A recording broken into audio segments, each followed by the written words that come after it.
dialogando con el padre Raúl Sánchez. Uno ve algo, es algo tan evidente que está ahí, que se ve, por eso es evidente, que el mundo está tan desordenado que dice, no, eso no es así.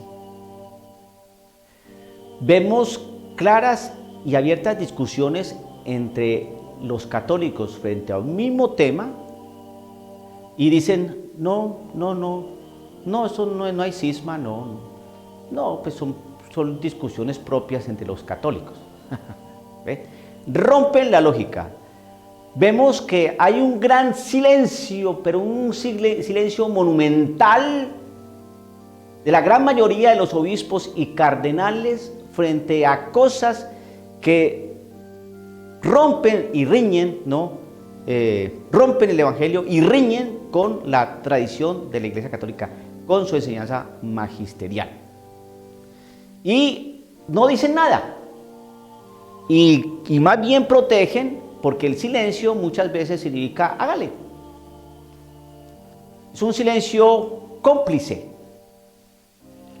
Por ejemplo, vemos a un sacerdote norteamericano llamado James Martin, que promueve, respalda, apoya todo lo que corresponde al lobby gay, diciendo cosas que nunca ha dicho la Iglesia Católica respecto a la sexualidad humana, afirmando aspectos y realidades antropológicas que no enseña la Iglesia Católica, desdeñando el catecismo de la Iglesia Católica, poniendo en tela de juicio la palabra del Señor, es decir, la Biblia, y no le dicen nada. Entonces, ¿y por qué no le dicen nada? Responda a esa pregunta. ¿Por qué no le dicen nada? Sabiendo que está abiertamente, pero decidida y abiertamente en contra de la enseñanza tradicional de la Iglesia Católica en cuanto a la sexualidad se refiere.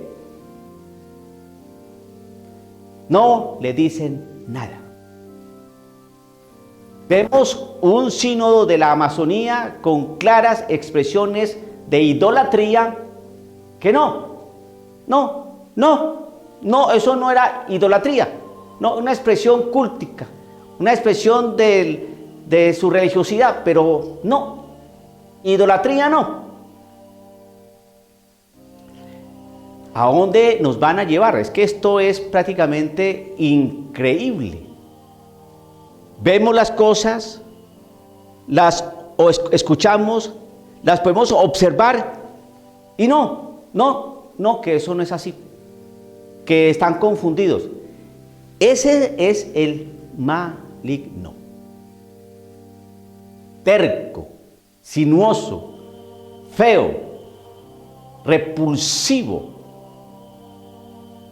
Entra uno a mirar varios comentarios de varios videos con temas católicos, con temas de iglesia, y vemos cómo los mismos católicos se dan duro. Incluso youtubers que le dan muy duro a los mismos católicos y los tratan muy mal y les dicen que son los puritanos y los tratan de esa manera. Y yo creo que no es el modo adecuado para tratar a estas personas así, ¿no? Simplemente porque no están de acuerdo. O los tratan de locos, ¿no? A los mismos católicos, personas que tienen programas serios de información católica, que son youtubers que tienen cierta relevancia en los medios católicos, y entre ellos mismos se dicen cosas. Pero no existe cisma, no. Existe un cisma de hecho, no declarado, o un cisma tácito, no de derecho, no jurídico. Pero sí existe el cisma tácito.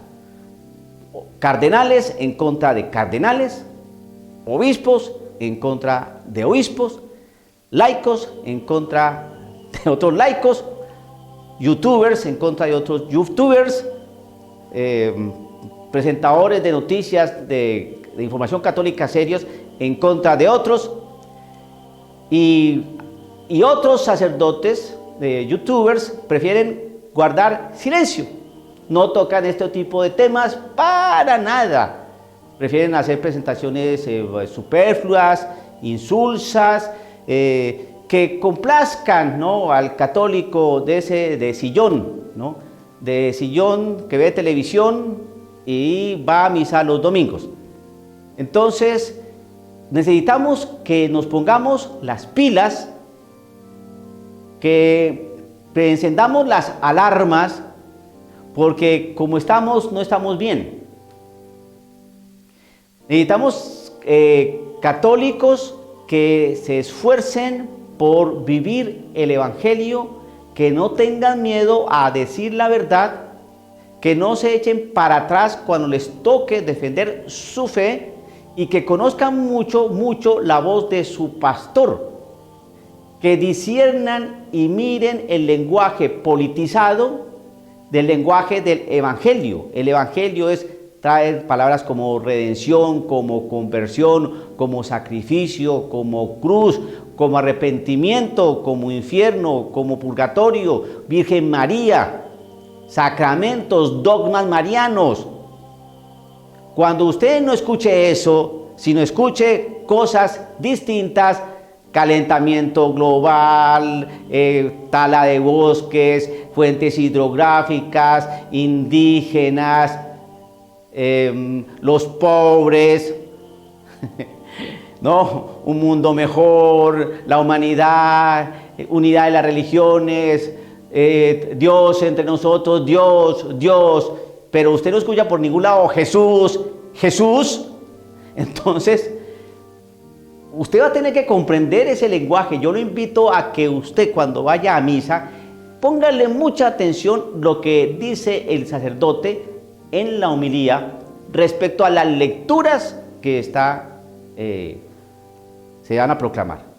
El próximo domingo celebramos la fiesta de la Epifanía, ¿no?, la manifestación del Señor, es decir, Dios que se muestra al ser humano. ¿Cuál Dios? Entonces usted empieza a pensar, ¿qué es lo que se manifestó? ¿Cuál es la Epifanía? Dios con nosotros. ¿Y dónde está ese Dios? En un niño que se hizo hombre, sí, y ese es Jesús. Dios se muestra a toda la humanidad a través de Cristo Jesús. Y si ustedes las homilías empiezan a hablar sobre Dios, la manifestación de Dios, Dios con nosotros, Dios que nos hermana, Dios que nos comprende, Dios que está así, entonces, y empiezan a mezclar, ¿no?, que los budistas, que los del Islam, que los de la India, porque Dios es amor, porque Dios nos ama, porque Dios no, y no nombran a Cristo Jesús, que Cristo Jesús tiene una palabra concreta, tiene unas exigencias radicales, nos invita a un compromiso de santidad.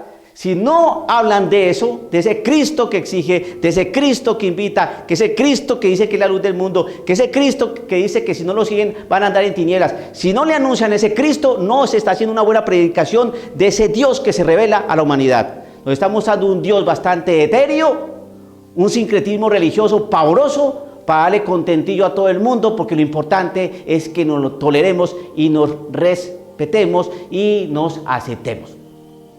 ¿Y Cristo? ¿Qué es la verdad? ¿Qué? Yo me voy a hacer cansón, incisivo. Frente a estos temas, ¿por qué? Porque yo no puedo callarme, ¿no?, y mandar un lenguaje politizado al pueblo de Dios, porque el pueblo de Dios está cansado de organizaciones de Naciones Unidas, de UNICEF, de Cascos Azules, de ONU, etcétera, etcétera. Necesitamos el Evangelio puro, el Evangelio de Jesucristo, la persona de Jesús. El amor de Cristo Jesús, la misericordia de Cristo Jesús, las exigencias de Cristo Jesús, el perdón de los pecados que nos da Cristo Jesús, la presencia de su Santo Espíritu en la vida de la iglesia, la gracia santificante que nos invita a vivir a través de los sacramentos. Eso es lo que tiene que predicar. Pero que nos hablen de aguas hidrográficas, que nos hablen de conversión ecológica. Ay, por favor, ¿de dónde salió ese galimatías? Del maligno, hermano, del maligno. Y eso es lo que nos habla el cardenal Müller, ¿no? Cuando habla del veneno. No se deje envenenar, usted, querido católico. Dialogando con el padre Raúl Sánchez.